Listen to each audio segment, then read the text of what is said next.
Hello, everybody. Thank you so much for coming out, and thank you to Chris for being here. Um, Admittedly, I haven't told him this yet, but he's actually one of my heroes, one of the reasons why I went into game development and mod development. But I just want to get some quick thanks out of the way, because this kind of happened by happenstance in many ways because of receiving a key for a system that I didn't have. Um, so I just want to thank Rob Hewson, who's the CEO and creative director of Huey Games Ltd. He actually was the one who sent me the key for Silk to review on Xbox because the Xbox launch. And since I didn't have an Xbox, I sent him a message like, "Hey, can I have a Steam key?" And I'll mention that it's coming out on Xbox, but can I have a Steam key? And he was gracious enough to do that. And then mentioned, "Hey, do you want to talk to Chris?" And I was like, yeah." So thank you to him for being able to set that up and introducing Chris and I.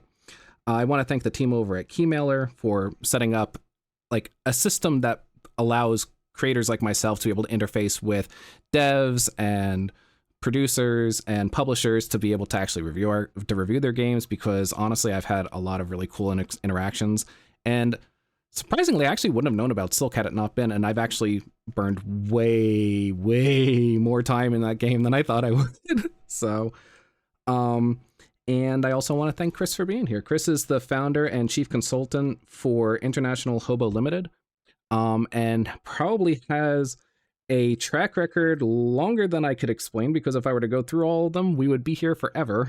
But some notable ones that people probably have heard of is Ghostmaster.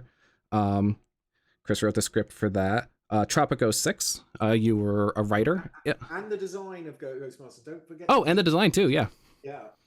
Tropico 6, you were a writer, and the ones that got me involved and really interested and I absolutely loved were Discworld Noir and Discworld 2, which from what I saw, you pretty much did a little bit of everything. Script, audio, manual design, puzzle implementation, a whole lot of it. Yeah. And also A Plague's Tale Requiem. Yes, we consulted on that. That was a really interesting project. In fact, Rob Hewson consulted on that. We were short-handed, so I went over to Huey and asked if we could borrow Rob. Oh, nice. Yeah. He's a little bit low. Okay, let me pull his volume up a bit. Could you just say something real quick so we can test that? Sure.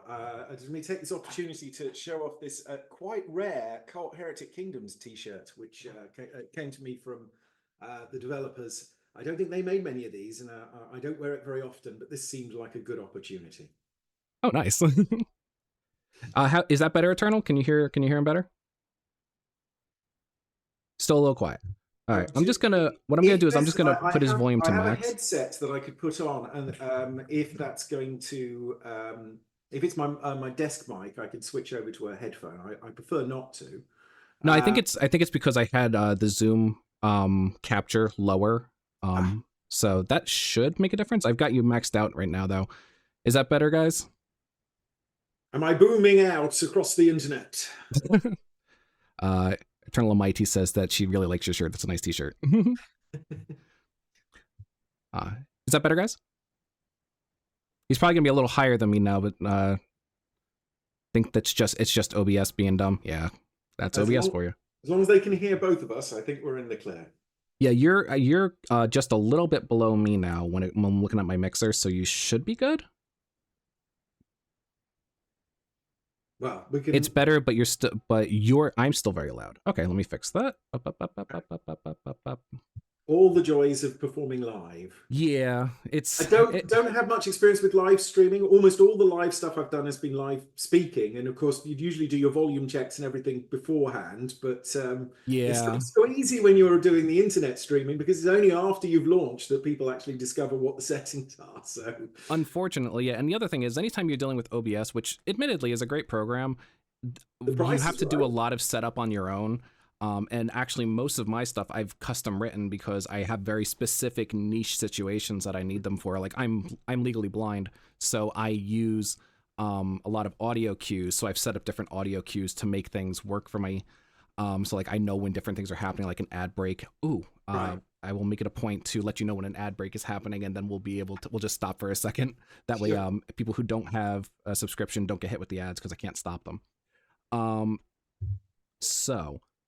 But Oh, yeah, and also I have here that you worked on Alien Dark Descent, which for a creative as a creative designer as well. Yeah, Which there was another consultancy gig for us. I mean, these days, the company, most of the work that comes across my desk these days is consultancy gigs. It's what we call short order work. They're 2 week reports. So the client sends us a build, and 2 weeks later, we send them a 30 to 70 page document, which is an analysis of what's working and what's not working, and a grab bag of suggestions of if it was our project, these are the directions that we'd explore. There's a real art form to those documents, and the consultants who work with me are really good at delivering this. We're trying to help solve problems in these games that, as outsiders, we can spot the problems, but it's the development team who have to actually work the way forward, and we don't pretend that it's our decision how to fix them. We just provide suggestions of what we would look at if it was our project, if you see what I mean. that's Um, awesome. so a lot of these projects we're brought in on that way, and some projects will get us in 3 or 4 times before release. Some will get us in just once, and that's the bulk of our work these days. We do long projects as well. In fact, one of the long projects we worked on has just been announced, but I'm waiting for permission from the company to mention our involvement, so I can't mention Yeah, no, definitely. I it totally right understand that. now. Yeah, it's the way it goes. But yeah, a lot of this short order work, and the team and I really enjoy it. It's is an opportunity to show off, well, not show off, but to use the skills that we've developed working on these projects in design, narrative design, and script. But also, there's something about the relationship with the developer that we build with this method that just works much better than most of the ways I've seen consultants brought into projects otherwise. It's a very helpful way of getting a compass bearing on a project and getting the team to think differently about the problems that they might be facing at the stage of development that they're at. Oh yeah, no, absolutely. In fact, it's kind of funny because one of my friends who's actually streaming right now, but he is one of those kinds of people that you can give a project to, and even if you think that you've gotten rid of all of your bugs or any of the things that don't quite make sense, he'll find it. Guaranteed, 100% he will find it.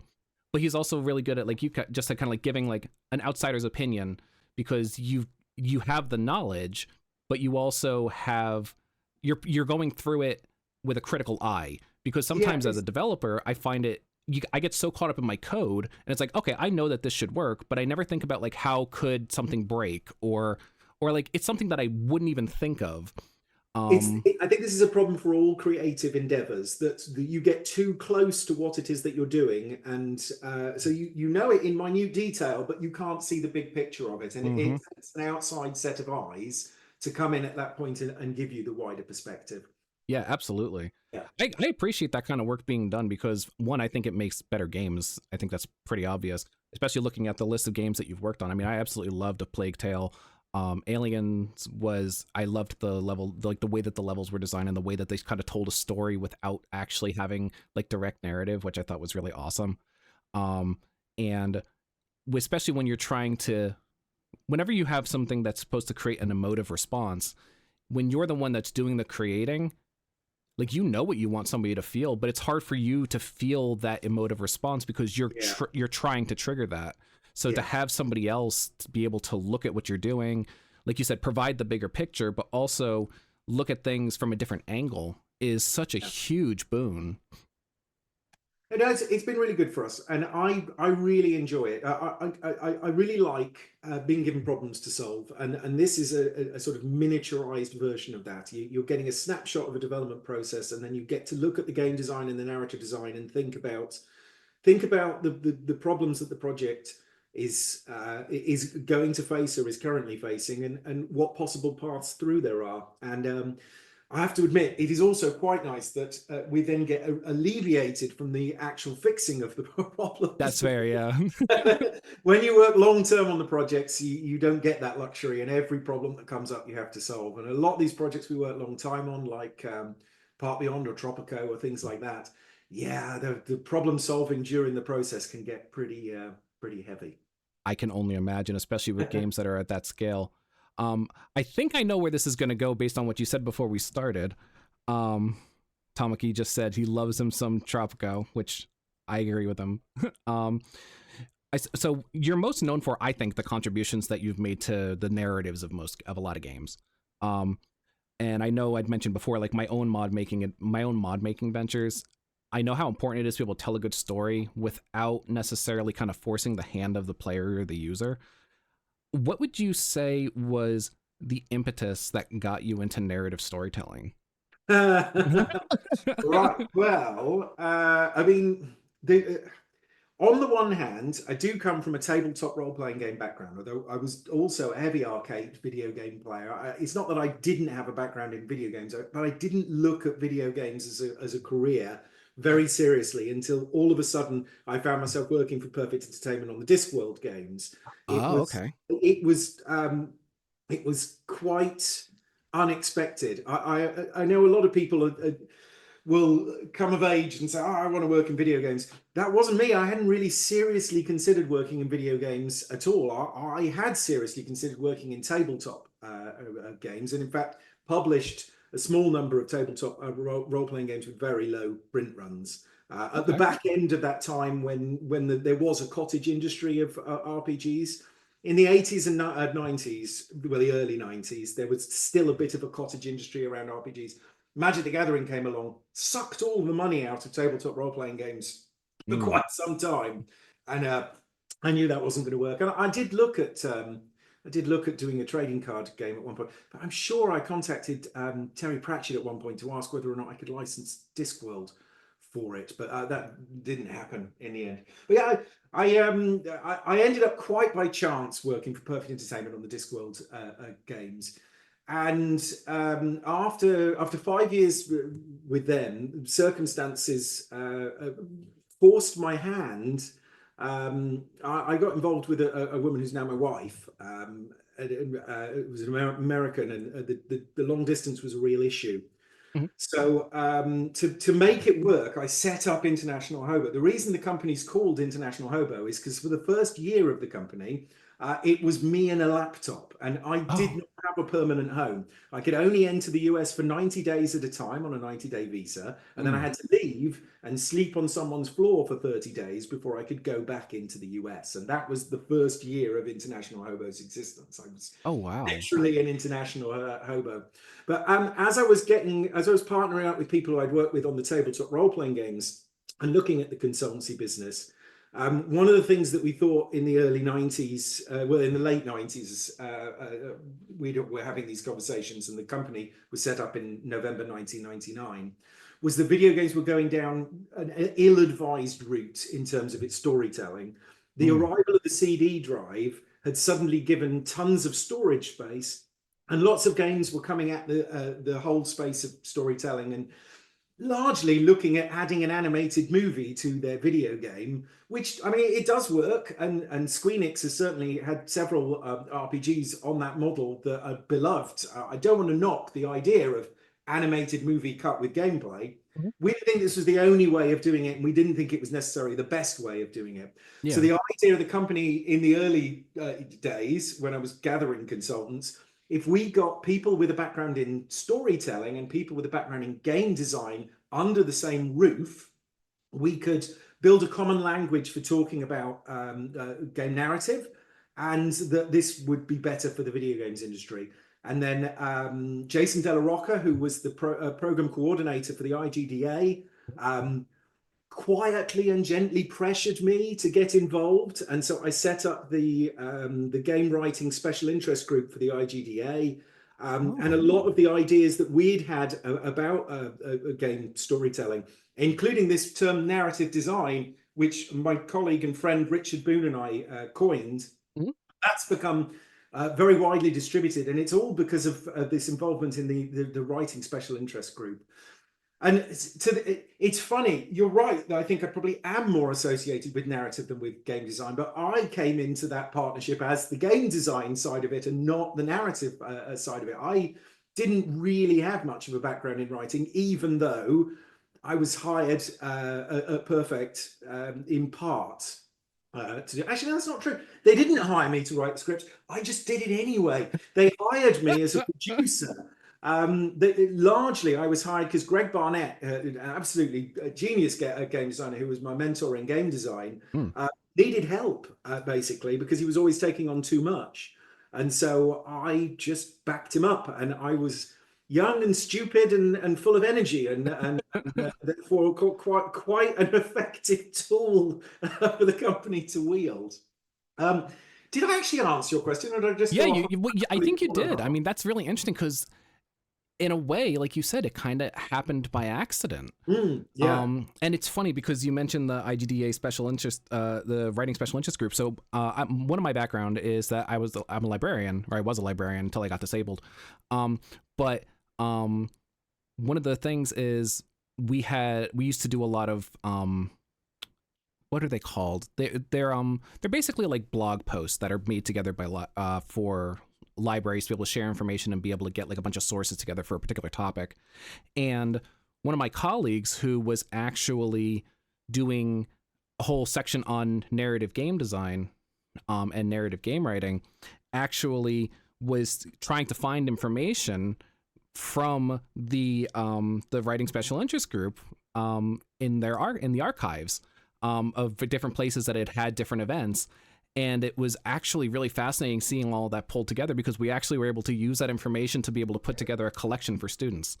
And actually, it's what spawned the possibility of being able to have a video game library in our library so we could actually get people to be able to check out video games and have those kinds of experiences. And it was really, really cool to be able to link literature with the games themselves and be able to see how our patrons were getting really excited about that because they'd play the game because they've read the literature, not the other way around, which it was really cool to see the opposite kind of thing happen. Hi, Solace. That absolutely happens with film, doesn't it? So it's nice to see it happening with games. That Mhm. you read the critical commentary around something, and then you take an interest in it. Yeah. Can I also say, you say you're not a librarian anymore, but I suspect you still maintain libraries, if only for personal use. I suspect you're very much still a librarian, Oh, Gronus. absolutely. Yeah. I mean, I would, yeah, from a profession perspective, yeah, I'm no longer a librarian, but it's one of those You're things like once you're a a librarian librarian, for you kind life, of are always sure. a librarian. You can't get rid of it. Well, One of my friends Solace is like, yeah, he is. He's a librarian still. So, um, but no, absolutely, it's like you can't get away from it. Which is no. good. I mean, I learned a lot of really cool things in library school. I also have a background as a psychotherapist. I had my own practice for years. And like that kind of also influenced the way that I make my mods and things like that, because those are essentially the game design that I do. Is I make mods for Minecraft as my main thing, just as a way of kind of keeping my brain busy and being able to do things. Um, but It's a great platform for mods, isn't it? I mean, Oh yeah, yeah. It really yeah. is. And the thing is to be able to I mean, I would not have met the amazing people in my community had that not been a thing. I wouldn't have gotten into streaming. I never would have had this interview with you had it not been because one of my a group of my friends, we wanted to have a particular bit of content in our game, but the mod that existed in my opinion, like my specialty now is copyright law. Was doing like very kind of questionable things that were associated with the copyright. And I ended up actually reaching out to Microsoft's legal team, got legal permission to actually make the mods, Very and cool. then release the mods in a way that was actually permissible. And Yeah. ironically enough, they're actually now the main mods for that content, which is really cool. Um, Yeah, fair use has unfortunately taken a real bashing recently, which is a real shame because I think yeah, we could all benefit from a more permissive fair use attitude. There's so much going on creatively that borrows resources that I feel should be covered by fair use, but people have, because lawsuits have cropped up all over the place, people have become really scared of trusting that the fair use doctrine will protect them. Anyway, I don't yeah, want to no, but a legal rabbit hole. We'll be down there forever. We should. yeah, I mean, if in all seriousness though, like I know that you're insanely busy, but that kind of a topic is something that I'm actually really interested in. If you ever have time later on, maybe we can set up another talk. We can do another stream about it. I think that'd be really cool, just because I'd to be be able to more get than your happy perspective to. as an insider, as well as being able to offer my experience as a librarian. I think it'd be a really cool talk. Hit me up at the end of winter, Okay. and we'll see if we can't find a slot. I'd be more than happy to have a chat with you about that. That in itself is an interesting topic. Yeah. But games is what you got me for here today. Um, Yes. Do you So want to open up another path? yeah, so this might open another can of worms. So when I was playing Silk, it felt more than just a game. It felt like I was actually being educated at the same time, which I already found really interesting. Because I actually, when I was a librarian and also I did classical translation, I specialized in that time period. So for Mm. me, it was really, really exciting. In But 280, really? yeah, I actually did some translation work for the Metropolitan Museum of Art of some artifacts that they had. So Yeah. that was a lot of fun.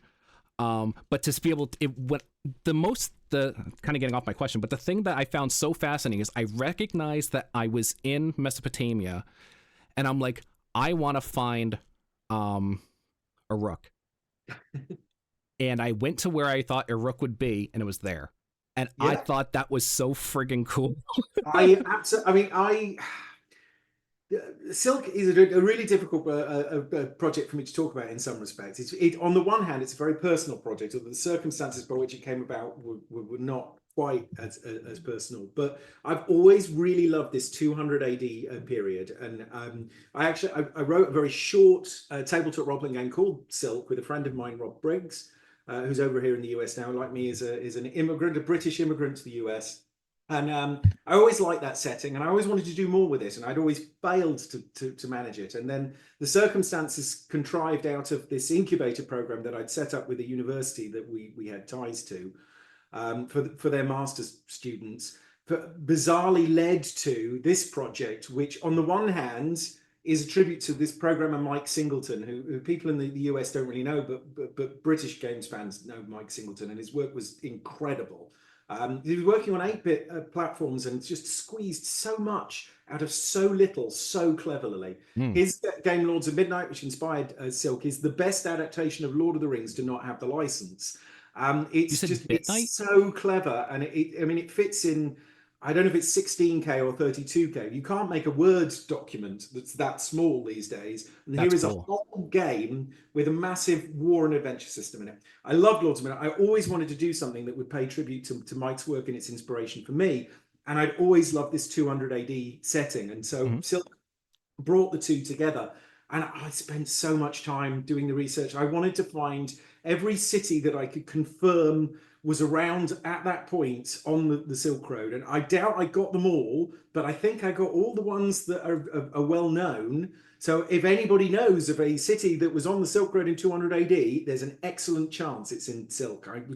Well, you've played it, so you know when you enter one of these places, you'll get a travelogue Mm-hmm. reflecting what the place is. And this is all research that I did for the back of the game. I didn't do it to be educational. I did it because it's the texture of the game, right? This is the Yeah. world it is set in. So I want to give the player, especially because it's such a lo-fi game. I mean, it's intentionally lo-fi, right? Because Mm-hmm. it's paying tribute to an old 8-bit style of doing games. I wanted the world to feel rich, even though the presentation was lo-fi, and so yeah, I did a ton of research and had a lot of fun putting that map together as well. It was a major project. It was an insane project actually, but I really love it. It's an oddity. It's not a game for everyone, and Mm-hmm. the thing I love is the people who have found it and like it really do like it. I hear all the time from this tiny cohort of players who found Silk and it's right up their street, and that's great because it's insane to be making something in the style of an old dead style of game that Yeah. has no successes whatsoever. Just out of tribute to that experience. And yeah, I'm really glad that I got to make a project that was a tribute to Mike Singleton. But I'm also really glad that I got to make a game set in 200 AD, which I just think is a fascinating time period. That's such an pardon the pun, but that's such an awesome crossroad. So, um, yeah, Tamaki said Silk was giving him old Lucas art point and click vibes. Um, Really? which I can see it from like some of the art style, but also like I can honestly say like Silk has honestly become one of my favorite games. I think mostly because of the history. Just buttering me up No, now. no, I'm being dead serious. I think because of the history aspect of it, because it was a time period that I specialized in, and I did a lot of research, and I love dungeon crawlers, and it kind of feels like a dungeon crawler. Well, it is. It's a dungeon crawler in a wilderness, right? Which Yeah. has a long tradition in role playing games. Mhm. So tell me this, Kronos. How many of the Destinies have you tried? I've only done the first one The because Traveler. because the thing Yeah. is, because I can't see very well and there's not a lot of accessibility options, it's very difficult for me to actually get into the further parts of the game. Yeah. Um, so No, I get that. We did talk about accessibility, and we did it. We did the all we managed to include in the end was colorblindness issues. We had it looked at. We mm, adjusted our color scheme for colorblindness, but the thing is, obviously, accessibility is a wonderful thing, but on a project on such a low budget, there was a yeah, real no, it's limit hard. to what we It's could do. borderline impossible. So Yeah. just in terms of being able to implement it in code too. That was actually one of the other things I was wondering. It was done with Unity, right? Yes. Yeah. The engine's Um, used. Yeah. yeah, so I mean, even just messing with Unity, Unity has depending on how you're actually packaging the game, getting some accessibility settings into there can be difficult in and of itself, just from an We engine certainly had limitation. some adventures trying to corral Unity. Yeah, it Yeah. was interesting to say the least. Yeah. Um, Tommy, that was Unity. Whoa. um, but yeah, like I mean, I love dungeon crawlers, but also I think the history of it, the fact that it was, I mean, the other thing about being a librarian, it's teaching without having to directly teach. Um, I mean, I do directly teach. I teach programming. I teach foreign languages and all of that.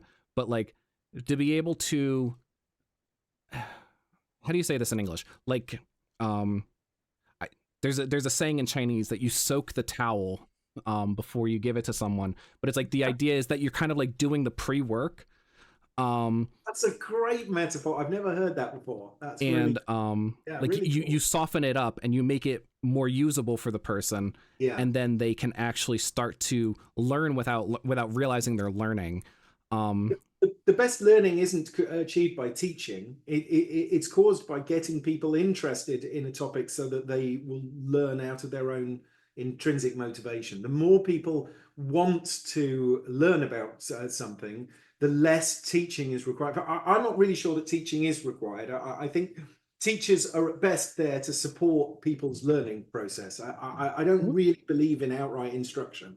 I don't Um, necessarily disagree with you on that one either, yeah. so I think the thing is, when you've been in the teaching situation, it's not that there aren't things that you can do to help in the role of teacher, but it's not a matter of just broadcasting to a receptive group of people, because that's not how the learning experience is. The learning experience is very different and very individual. And to some extent, I think in my small dabbling with teaching, getting people interested and excited and motivated with the topics is probably the most useful thing that you can do. Because yeah. if you can only render a topic in a boring fashion, you'll never inspire people to actually do the learning. And it's up to them to do the learning. You're just there to help it happen, right? Yeah, I think that's probably the reason why I taught high school for a while, but then the thing that really I felt passionate about was teaching at a university level. And like I got my degrees to be able to do that. But when I was teaching in university, I already had people coming to me that were passionate about the topic because I was teaching upper level Latin, upper level Greek, upper level history, ancient history, all of that stuff. So they were already interested in the topic. So I didn't have to worry about necessarily. I mean, I had to make it interesting, but I didn't have to do the kind of for lack of a better term, fishing of trying Yeah. to get people to get really passionate about it. It's the huge So advantage of teaching at university level is that people are actually want to be there. I dread to think what it's like trying to teach younger students who are forced into particular topics. It must be a very, very difficult.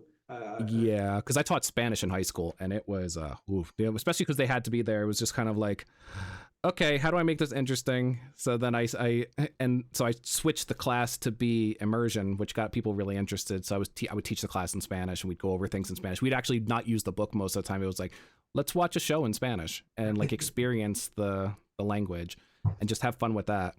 Yeah, So very cool. it was in a way it was kind of like taking that kind of idea of um student agency, which is, in my opinion, very overridden nowadays. Um, and historically has been too. Okay, so ads just started, so we're gonna take a 3-minute break, just in case, so people, or at least from the questions, so that people who are in the ads don't miss anything. Yeah, Um, sure. But so so you're saying paid Twitch subscribers can still listen in. that is Uh, correct. yeah, so it's kind of like being able to look into the news desk during the period where the lights go down and the people are shuffling papers on the desk and Yeah, pretending to. that's really what it is. I think everybody in chat actually is subscribed, but actually, I can check that. Let's see. How many people have we got in the Twitch stream? 1, 2, 3, 4, 5, 6, 7. At least 7. And there are, it looks like there's at least 4 people who aren't subs, so they are in what we like to call on Twitch affectionately ad hell. So, so yeah, shuffle some Twitch papers. as a platform allows you to look at this after the fact as well. Is that right? That is correct. And actually, what I'm going to do is I'll take the interview, and then I'm actually going to be putting it on YouTube, and it'll probably be one of the first public things that I've actually outputted from my Twitch channel, because I mostly use it as an archive. Yeah. Just to kind of, especially when I'm reviewing a game for, you know, either a dev or a publisher, that way if they ever need a copy of it for whatever reason, if like something goes wrong with Keymailer or something goes down, I can just send it to them. Sure. But how long have we got left in the ad break? It has, this is the joys of not being able to see very well, 1 minute and 30 seconds. Okay. So I just wanted to work, because you expressed your interest in the 200 AD time frame, and you also quoted a Chinese metaphor. So are you into the Three Kingdoms period? Not so much. So I went to a Chinese school, and I had to learn about that, and it was drilled into me. And it's kind of one of those things. All of the fun out of it. Yeah, right? like the amount of time, if I see the words Yellow Turban Rebellion one more time, I'm probably gonna slam my head against a wall. But I had to, all of this education was in Chinese, so like I had to, it was really cool to learn the history about it, and I do find that it influences a lot of what I do. But for me, Chinese culture and Chinese history is, it's that part of my identity that's my identity, not the part that I did the research on. You probably feel the same way about it I feel about British history, which is largely a string of monarchs that I don't have much interest in. The part of British history I'm interested in isn't what the kings and queens got up to, but that's what, to some extent, the education in the UK used to focus on. Although history has been completely reworked in British schools now, and doesn't have that element anymore. Yeah, funny old thing, isn't it? The things that school can rob your enthusiasm of. Yeah, it's true. It's actually kind of funny, because then what I ended up finding that time period really interesting is like, particularly post the reactions of the pre-Christian world to an evolving Christian world, particularly in like the Middle East.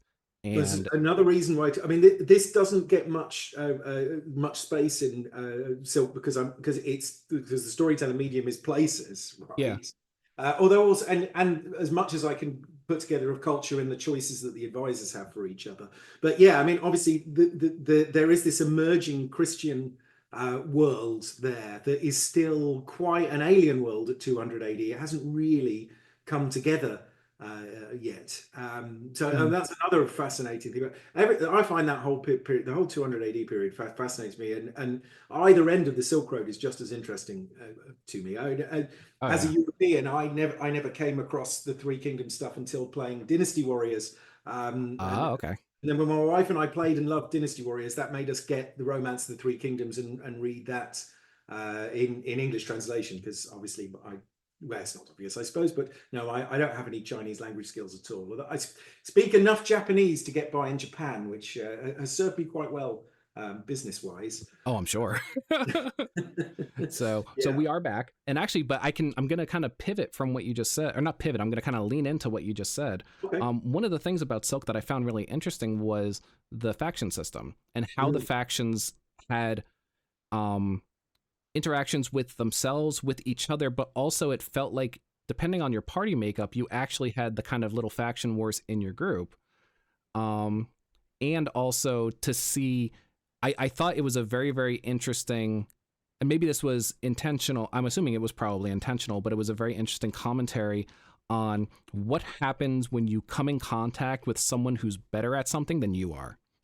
Because some of the advisors are very much like, okay, I'm not ideal for the situation, especially the wayfarers.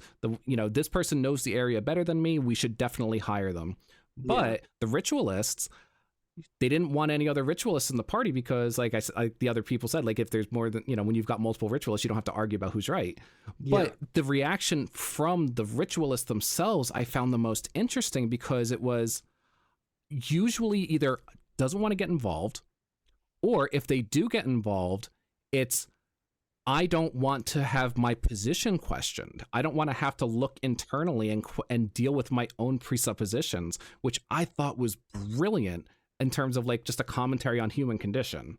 I really enjoyed writing the advisor dialogue, which was very tricky. I mean, in an ordinary commercial project, I would never have created a system quite that complex. But it was the luxury of this project that I could set up all of the systems for the game, both the map and the character generation system, and most of the stuff I programmed in Excel so that I could run and test it and use it all without having to constantly give it to the programmer to put into Unity. Oh, right? that makes sense. So the Unity programmer made it so that I could, at runtime, read in a lot of the files that I was using, so I could make adjustments to these things all the time during the development process, which is for a small project is a really useful tool. Yeah. And so one of the things that I was perpetually adjusting was those scripts for all of the situations, because largely what, as you've just described there, a lot of what I'm trying to do, and maybe this is why the LucasArts connection was brought up by one of the people here. Those dialogue choices by the advisors, that's where the narrative of this game comes from, right? It's these people who come from a particular place and background, giving you choices at each of these situations, but you get a sense of what, well, I guess it's my vision of what it would have been like in 200 AD, in how these things push back against each other. And some really interesting situations came out of that. And a lot of it was there in the drafts that I wrote, but a lot more of it came as I was playing and testing it, looking at these situations and feeling out how certain situations would play out in the advisor commentary, and then having it reflect that in the revisions to the script. It was a really enjoyable process putting those options together, and I do think there's a lot of character in the way that the advisors responds to the situations. If you've only played the Traveller, you won't even have seen the full extent of that, because you don't, unless you're insane, don't get involved in major land wars in Asia, and your goal is just to run a caravan. But two of the destinies invite you to go to war, and it's very difficult. It's very challenging. To my knowledge, other than me, only one person in France has actually completed all the destinies of this game, and he won the competition to have done so. Oh, that's awesome. Yeah, there was a prize for the person who could complete all 4 destinies, and this guy in France, whose name I can't remember, and he might not want to be mentioned, was the first person to get there. And as far as I know, only he and I have done all 4 destinies, because it's really hard. The Traveller's really easy. Well, it's easy to fail horribly even in the Traveller, but once you get the idea of running a caravan together, it's not that difficult. The risk of impending failure is relatively low in the Traveller. But when you're doing war and you're carrying around 300 troops with your livestock and thinking, how am I going to feed these people when we reach this desert here? It gets really nasty. It gets really quite challenging. Yeah. Yeah, I found even as the caravaneer, having to be careful of which tiles I was in to make sure that by the time night fell, that there was a place for my sheep to graze, so that way we could milk them and all that stuff. And it's really great to hear that, because I haven't had much of an opportunity to talk one-on-one with people who played it. But of course, this is part of what you're supposed to be doing. When you start a day, you have to think to yourself, where are we going to camp for the night? Because you want to be able to forage or graze the cattle that you've got with you, and it puts you into a way of thinking about it that gets you very much into that caravan mindset. Where is it that we can safely spend the next night? And as I say, it takes on another cast when you start hiring a lot of guards and go into the military game, which is very, very difficult. Yeah. Actually, to mention one more thing about the livestock and everything, one of the things I thought was really interesting is you had this almost class or maybe caste kind of juxtaposition between how to use your resources. So the people who were trained in husbandry, they understood the value of an animal as a food commodity, but also as, you know, as an all around food commodity, that you have access to things like milk. You don't just have to kill the animal to eat it. Mm. But then you could juxtapose that with the ritualist who saw the animals or presented the animals as merely a mean of sacrifice. Yeah. So every time we would get to a temple, it was like, okay, let's kill one of the goats. It's like, keep your damn hands off that goat. We need that goat. So we only have 3 goats and we got 4 sheep, and I don't want to die when we get out there. So leave the goats and sheep alone. Yeah, it's got an interesting tension there, isn't it? Because the different shrines want different sacrifices. Yep. But for various reasons, you don't necessarily want to give them the sacrifice that they want. Yeah, exactly. Yeah. That comes into the military game as well. One of the factions, I forget which one, if you need to make peace with them, you need to give them an enormous number of oxen, which is very expensive. I can only imagine. And yeah, it's a tough thing to make peace with the factions if you go to war with them. But there are times when it's a sort of necessary step. Yeah, I really like this way that the game is set up. It's just the advisors, the worlds that you move around, and a very small set of things, right? And they're all things that would trade commodities on the Silk Road. That's the whole concept.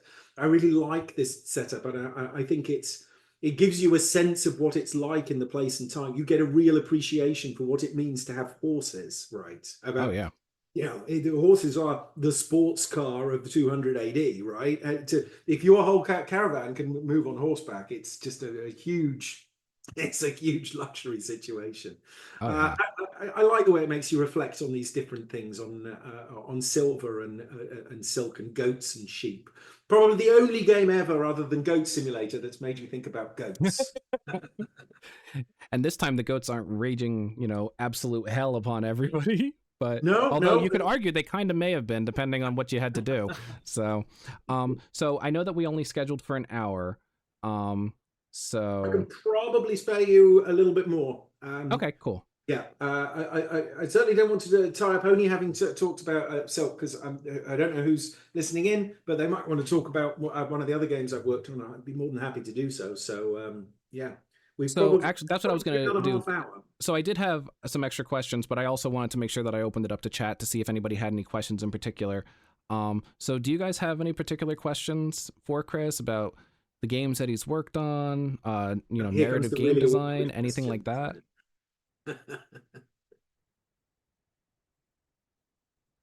And now we get to handle the delay that Twitch has. So. I have to say, it's really, really great to chat to someone who has been enjoying Silk, because obviously this is a very obscure game with and it's awkward with a game like this, that the players who like it will really get into it, but but this is very difficult sell for most people to take on. It's it's an oddity. I like that it's an oddity, though. This is my grand folly. I think this is the project that perhaps should never have been made, but I made anyway. Someone actually asked, what was your role in Motorstorm Apocalypse? They loved the story and the music. Okay, Motorstorm Apocalypse. So I'll start by saying Motorstorm Apocalypse is the reason that we now do not work on AAA video games. Oh no! This is not in any way a judgment against Evolution Studios, who are absolutely brilliant to work with. And in fact, Matt Southern, who was the head of studio at the time, is a very close friend of mine, and Richard Boone, who I mentioned before. And in fact, we frequently go out drinking with him. In fact, I was out with him in the pub the week before Gamescom this year. He's absolutely that's cool. Guy, absolutely brilliant. We loved working with Evolution Studios, but our overwhelming impression that we got of the AAA space working on that project was that it's really difficult for a consultant to add value into those projects, because AAA projects have huge budgets and multiple layers of corporate oversight, so that all the major decisions for the project are made at various degrees of removal from the ground. And yeah, it's just not fun being a consultant on those projects. Not that we didn't have fun working with Evolution Studios, we did. So we were largely working on the narrative side of it. I'm trying to think. There's awkward non-disclosure issues here, you see, Yeah, because no, this absolutely. is Sony, and I'm not sure what I can and I can't say. The official story, however, is that we were mainly involved on the narrative side of that project, and trying to provide a little bit more narrative texture to what was going on in the game than the previous mode storms had Okay. been. I think we also advised them not to do that, but they wanted to do it anyway, and so we helped them Yeah. go down that path. But yeah, I don't like working on AAA. Double A and triple I are brilliant scales to work on. So the double A's are projects that are trying to do the stuff that the big games will do, but on a fraction of the budget. They have really interesting design problems to solve because of the mismatch between the budget and what they want to deliver as the player experience. I Yeah. really enjoy that, and I like the triple I's, the indie games that have enough of a budget to be able to afford to get a consultant in. Actually, all indie games are fun to consult on, but like I say, it's the triple I's that usually have the budget to get consultancy on. But they're really enjoyable to work on. We worked on one not that long ago called Timberborn, which did Oh, I love Timberborn. a brilliant game. And it was really, really good to consult. And the developer was really impressed with the report that we put. They weren't expecting us to engage with it to the extent that we did.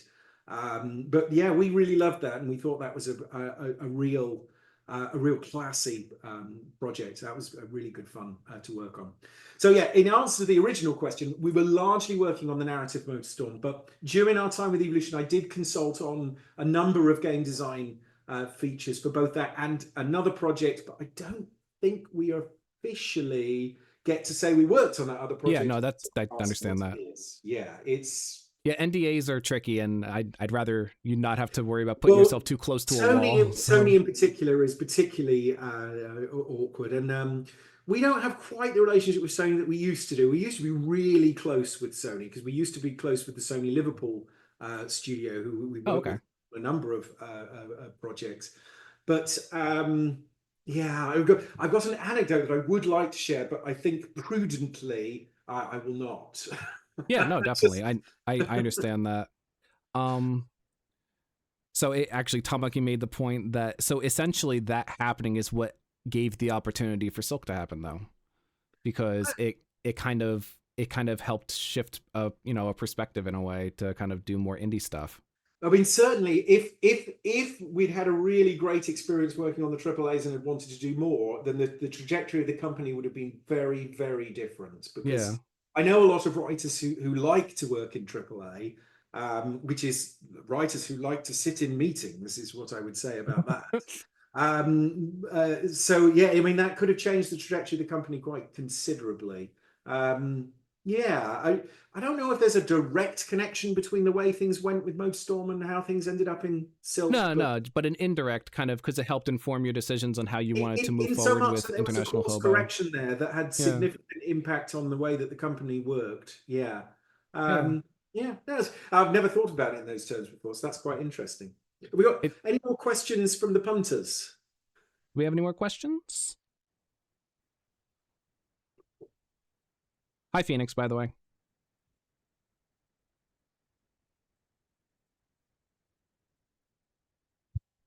Now we sit and wait while the frantic typing. Yeah, actually, one of our friends is they're involved in AAA, and that was one of a lot of what you've described is the experience that they've Commiserations said. to anyone who has to work on the AAA projects, to be quite honest. I mean, obviously, these are flagship products. They're amazing when they ship. Oh It's a yeah, horrible process to get them to shipping, though. It's an unforgiving space. Is AAA game development? I'm glad that we don't do that anymore. mm. Frankly, yeah. So Um, I guess since we haven't gotten a question yet, you've kind of described what may have been one of the worst. What was one of the most pleasurable experiences that you've had as a consultant? it absolutely is not true that working on Motorstorm Apocalypse was unpleasant. It wasn't. Oh, okay. But because of the problems that the developer had operating inside the corporate hierarchy that affects AAA projects, we Yeah. realized that the amount that we could influence those kinds of projects as consultants positively was negligible. So if Oh, I okay. just kept taking money, we could have continued to plow that furrow, but we're not. When Yeah. we work on a project, we want to know contributed in a meaningful way, whereby the people we've worked with can say, yeah, it was really great having International Hobo to help on it. And if Okay. that's not going to happen, why bother being involved at all, right? I mean, Yeah. So then if it's I may correct getting myself paid then. isn't enough in my view. I mean, obviously you need to eat, so you need to have money coming in. But in the best case, you want a job which you actively enjoy and value and feel is building your virtues as a human. And Triple R was not that for me. Yeah. Yeah. So if I could correct myself, then it would be more fair to say that it was just functionally incongruent. It was Not that it not was that a troubled project for reasons that I'm not sure I'm allowed to discuss Yeah, with. exactly. So Yeah. it was just something that you found that you didn't it wasn't the direction that you guys wanted to go. So Yeah. if you could give an example to kind of continue with the juxtaposition, what is something that you are allowed to talk about that you would say um really epitomizes the way in which you would want the contributions of International Hobo to kind of shine or to be? Well, I'm going to pick just arbitrarily here because Sony and Liverpool are on my mind from having said that. Another Yeah. Liverpool company, which is now owned by Sony, Firesprite. We worked with them on their VR game, The Persistence, and they were just lost on story. They had some absolutely fantastic tech to build this a game on that was really impressive, but the story side of the project had just, for various reasons that I won't go into, fallen apart. And Mhm. so somebody in the company, I think it was Cy Donovan, who's not there anymore, but was quite well positioned in Sony, suggested, why don't you get International Hobo in? They're really good at this stuff, which we are. And I really enjoyed working with Firesprite on that project because the project was a certain distance along, so a lot of the assets were already certain, Mhm. but there was no coherent way of making the story work. And so we didn't have a free hand. It was, as I said before, I like problems to solve.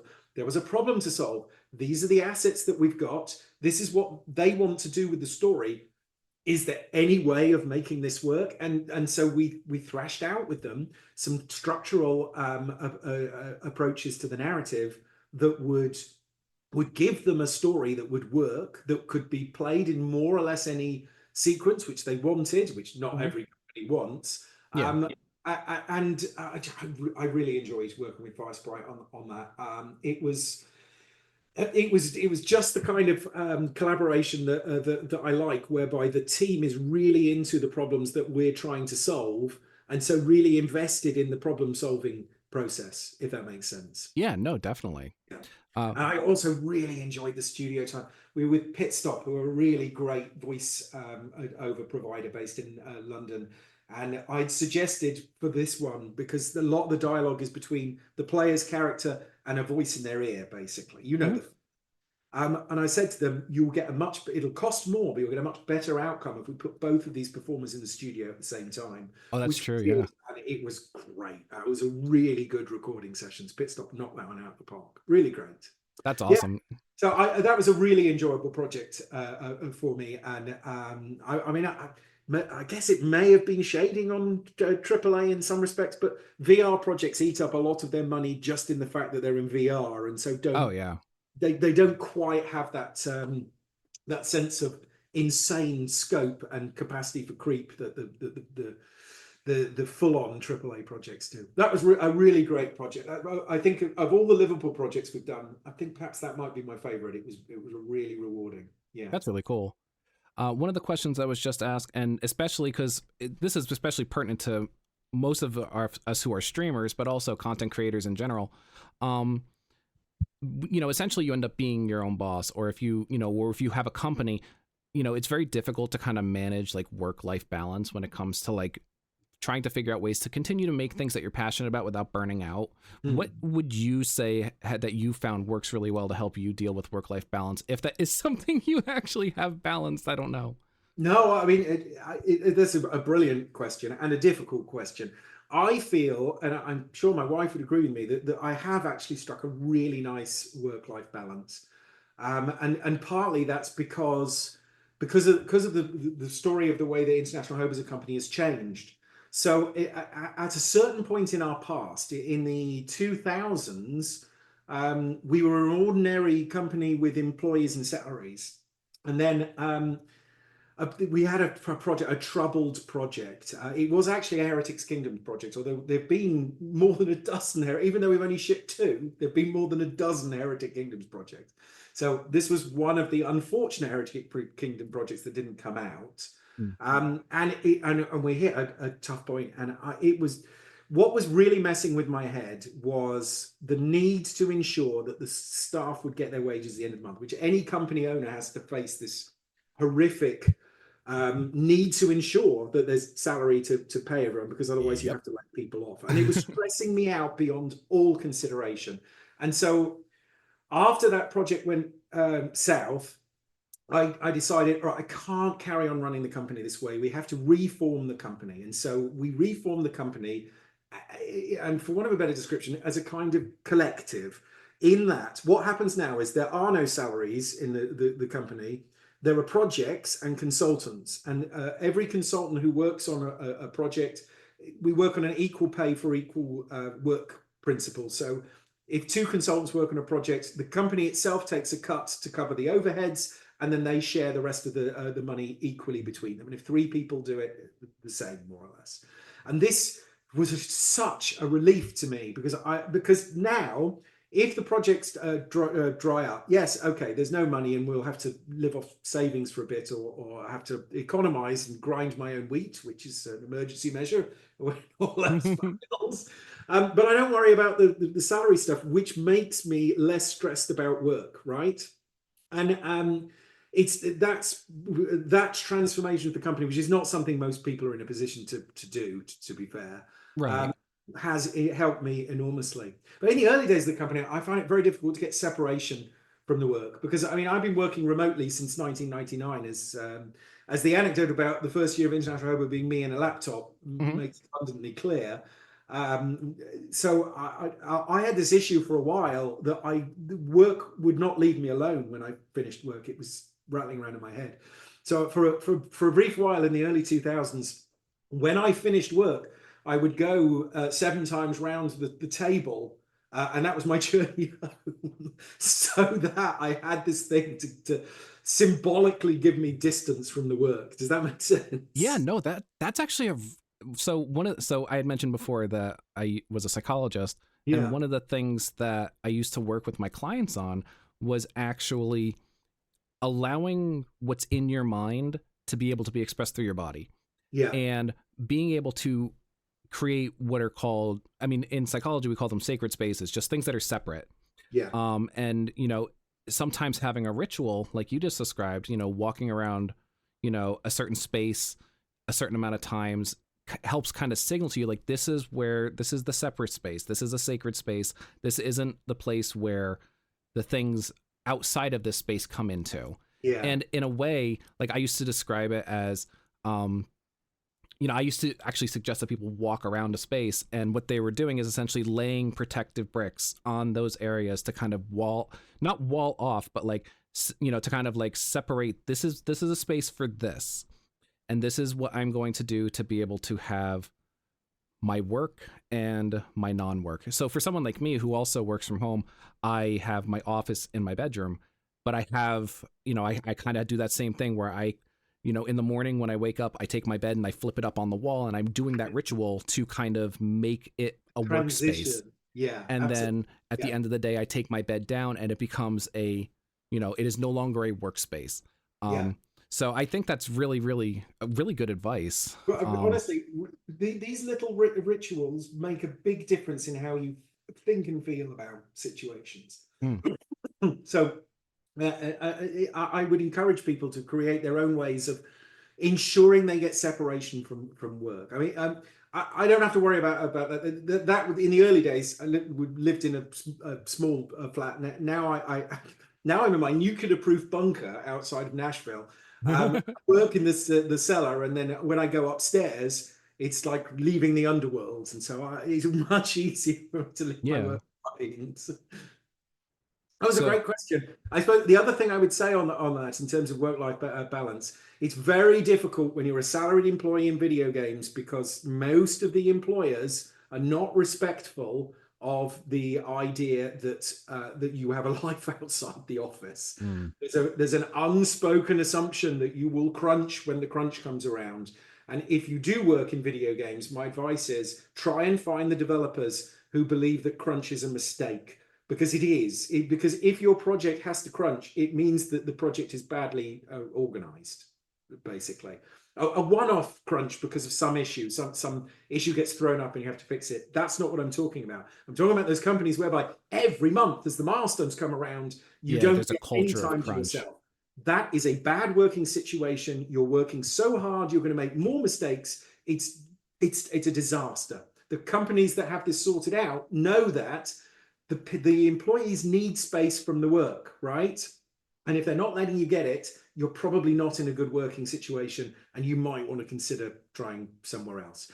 And that's probably true if you don't work in games, but that's a very game specific perspective on it. To some extent, I think I've managed the work life balance thing because because ever since I left Perfect Entertainment, which was basically my only in-house job other than working behind the bar and working in a supermarket when I was at university. I've been my own boss in effect, and so I've had more control and influence over my life. But as I outlined before, being your own boss is also a source of stress. It's not a panacea that is going to solve all ills. But for me, with the kind of personality I have, I think I need a little bit of that control over how stuff fits together, and that's helped me enormously. Yeah, I just kind of need to have a little bit of control there. And when you work as an employee for someone else, you do not have that. Yeah, no, that makes total sense. Actually, somebody just came into chat. I'm gonna try to say your name correctly, and please correct me if I don't say it correctly. Um, Balthacho, Balthachu. I'm discovering this stream solely due to the presence of Chris Bateman, and wanted to express my most heartfelt thanks for the iconic and memorable game that was Ghostmaster. So that was sweet. Thank you so much. It really warms my heart that there are Ghostmaster fans, because of all the games I've worked on, the designer Ghostmaster is my proudest achievement as a game designer. I think this was an absolutely incredible project, and I had an incredible team to work with. They were so good. It's really tragic that owing to a pissing contest between two corporations, this game sank without a trace instead of being successful. It is almost entirely the case that because Empire Interactive had a fight with Vivendi Universal, Ghostmaster was not a success. Because we had a 90% review score in the US PC Gamer. This should have been a situation in which the US publisher would pay to put the game at the front of the store with a big 90% sticker on it. Oh. But there was a fight between Empire's higher ups and Vivendi. I don't know the people involved, thankfully, so I can't name them. Yeah, exactly. As a result, Vivendi refused to promote any of Empire's games, and Ghostmaster, I was in the US when this happened, it literally launched onto the back shelves of the game stores. Oh, geez. And sank without a trace. It's tragic, really, because what an entirely random reason for such a great game to fail. But it did succeed in one area. So CD Projekt Red, who are now very famous, they bought the rights for an Eastern European release, a Polish release, I think primarily, but it might have been for some of the other Eastern European countries, of Ghostmaster, which they published themselves, and they did it right. They promoted it, and they promoted it to kids, which is a great audience for this game. Yeah. Oh, excuse me. So bizarrely, this is a game where much of the fan base, not all of it, but much of the fan base is in Eastern Europe, because CD Projekt Red gave it the release that it deserved, which it did not get anywhere else. And I'm very grateful to them. I met with some guys from CD Projekt Red when I was talking in Poland a few years back. But yeah, it's just the strangest, bizarrest thing. It's a brilliant project. I'm very proud of it. I'm very proud of everything everyone did on that game. Yeah, it's not well known, that's for sure, but it is a classic. It's the game design I'm most proud of. It's an incredible game. That's awesome. So check that out if you haven't seen it. It's very frequently on sale on Steam. It'll be about 60 60 cents if you catch it on sale. And I Yeah, because it's don't only know. $5 right now. Actually, Yeah, it's I'll only post a five link bucks. to It's it. not bad. Actually, I don't know also, how easy it would be to play partially sighted. That's hard for me to judge, but it's a corking game. Is Ghostmaster. It suffers a little bit because it's got a couple of 90s design principles in there that perhaps have aged badly. A lot of 90s design principles don't stand up so well today. Um, yeah, but that aside, it's brilliant. I think last Halloween, a year ago today, I played it with my kids and they had an absolute blast with it. And it oh, was okay. really, really good fun Actually, doing all these Baltitude just different. said that they're part of the Complete Edition team and they're doing their best to restore as much of the cut content.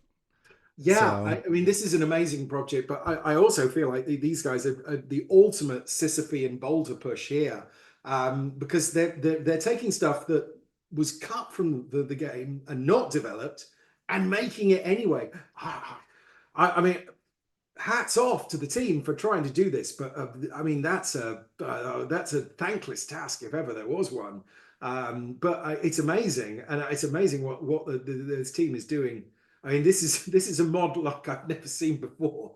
that's Um, awesome. yeah, I admire what they've achieved here, but it is insane, and I hope they know it's insane to take everything that wasn't made and make it. I mean, wow, that's just crazy, crazy. Well, there you go, Baltitude.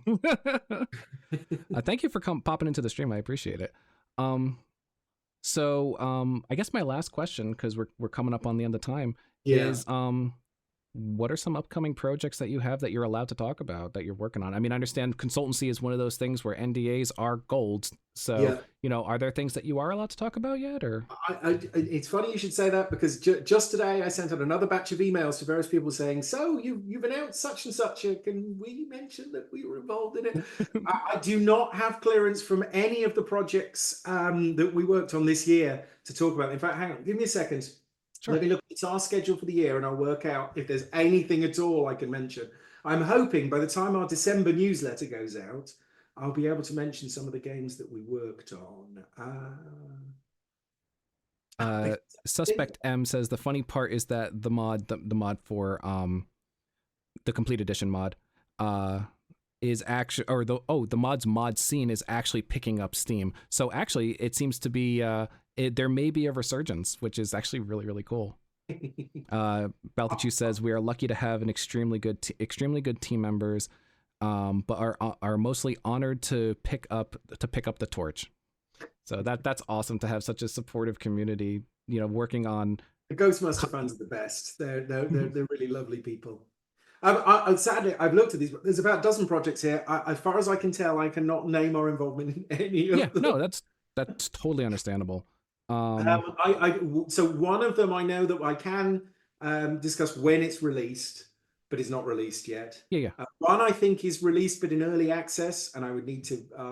In fact, two of these are in early access. Several of them aren't coming out. One of them is being released, I think, next week, but I definitely don't have permission to mention it. I yeah. will say that we've worked on some really interesting games this year.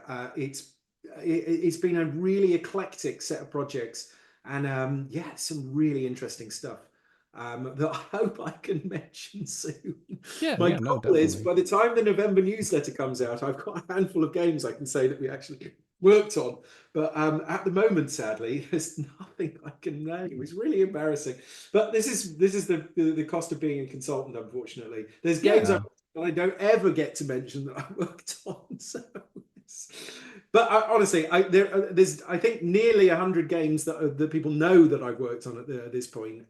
So the credits at this point is more of something I'm required to do for the company to just confirm that we can mention that we're involved in it than Oh anything that no, I do. absolutely. Most of our work comes in by referral, which is to say people who've worked with us tell other people what we do, and they bring us in. I do go to the events. I go to GDC, I go to Gamescom and develop, and I speak and I make myself known, but that's not where most of the work comes from. Most of the work comes from people who've worked with us, know what we do, and say you got to get these people, and they'll help you. Which is it's lovely that we do get the work by referrals. I mean, Uh, word of mouth is honestly the most powerful motivator when it comes to anything that's going to be existing for a long period of time because your reputation is right. able to speak for you. And this is it. It's the reputation, and we've worked hard on that reputation. And it's not been. There have been times I have had to figuratively fall upon my sword on a project because the circumstances require it. But we've got to defend the reputation of the company, right? Well, and honestly, being able to acknowledge when you got to do something like that, fall on your sword, as it were, that's a sign of a good leader. You know where your limits are. You know when something's gone, sideways, and you're willing to accept responsibility. And I think that's probably another one of the reasons why International Hobo has been so successful, because there's someone who's not haughty at the head. I love So that you think that we've been so successful. I I don't know what metric you would use to judge that, but I mean, I have run the company since 1999, and other people in business point out to me that the fact that I have run it for so long is at the very least some sign of success. yeah. I don't feel enormously successful. I just love what I do, and as I used to say, I never wanted to be rich and famous, just well off and well known. Mhm. Well, for what it's I feel worth, like I've achieved some level of that. There are at least some people who know who I am, and that's going to have to be good enough. yeah. Well, I mean, for what it's worth, the metric that I'm using is whether or not you can be passionate about what you're doing and look back on where you've come from with pride, and look forward to what you're doing with excitement. Yeah, And that's what I see in you. that is So a I great way of putting it, and yeah, that's a great description of how I feel about it. I can't imagine. I can't imagine doing anything else at this point. I feel like I'll be doing this until I die. well, let's hope that's a very long way off, but that is awesome. I want to thank you for being here. I Thanks for really inviting me. appreciated being able to talk with you. Like I said, you're one of the reasons why I actually got into writing and into mod development. So it was really cool to be able to talk to somebody who is essentially one of my heroes. Um, I also want to just reiterate my thanks for Keymailer for being able to have that platform that would have not been possible if it wasn't for that. And also just another thank you to Rob Hewson, Awesome guy. who was the one who was able to coordinate this and get me in touch with Chris. Thank you everybody in chat for being able to ask questions and interact and be able to be here. But yeah, I'll definitely be sending you a message about possibly being able to talk. After the winter and all of that. Chase me up because it gets tight at the end of the year, as I'm sure you'll Yeah. appreciate, and it'll get tight when things start up again. So at the end of winter, drop me a line, and I'll see if I can find a slot. There's usually a way to make things happen. I'd love to have another chat with you. That would be great, Cronus. Thank you so much. Where can everybody find you? I do have. I'm gonna just put the command in chat. I've got you on X at iHobo Games. I've got your blog.ihobo.com. I also have that you That's the company have. blog, which doesn't see a lot of work.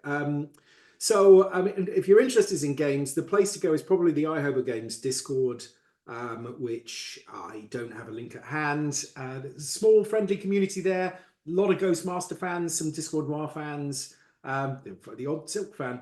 If you're interested in games, and if you're here, it probably is. The Discord is probably the place to go. If you're interested in my philosophy, which you're probably not if you've come to this stream, then Substack. I have a Substack called Stranger Worlds where I write short 3-minute philosophy pieces every week, which is very engaging. Probably not what people are interested in. If there's any Star Trek Next Generation fans here, there's also Wham TNG, which every week looks at an episode of Star Trek Next Generation. We're just coming to the end of season 5. I've got about a year left, and then that project is over, which will make me very sad, actually, because it's been Oh, time. well, I was able to find a link to your Discord, so I did just post that. Brilliant. I also have here that you have a book, writing games, narrative skills for video games. I've got to be quite. I've lost count of the number of books. This shelf behind me, the shelf with the Gundam on it, which is that one, is mostly my books or books that I had some involvement in. Oh, that's cool. Yeah, but yes, for games, the most recent games book and the best games book that I've done is the second edition of Game Writing Narrative Skills for Video Games. It's not just me, a whole bunch of Yeah, it's an writers. anthology. Yeah, Yeah, I should mention that. that I edited with Neil Bundy, who is a long-standing International Hobo stalwart. It's a brilliant reference book. If you're interested in game narrative and you don't have a copy of Game Writing, do get the second edition. It's a really great reference book with lots of perspective from lots of different angles. And the second edition is a huge, in my view, a huge improvement over the first edition. It adds quite a lot that really adds value to it. Yeah. As somebody who has seen both, I can definitely agree with that. The fact it's published by Bloomsbury, who also published the Harry Potter books, I'm very, very pleased to have landed Bloomsbury as a publisher for the second edition. That's cool. Not easy.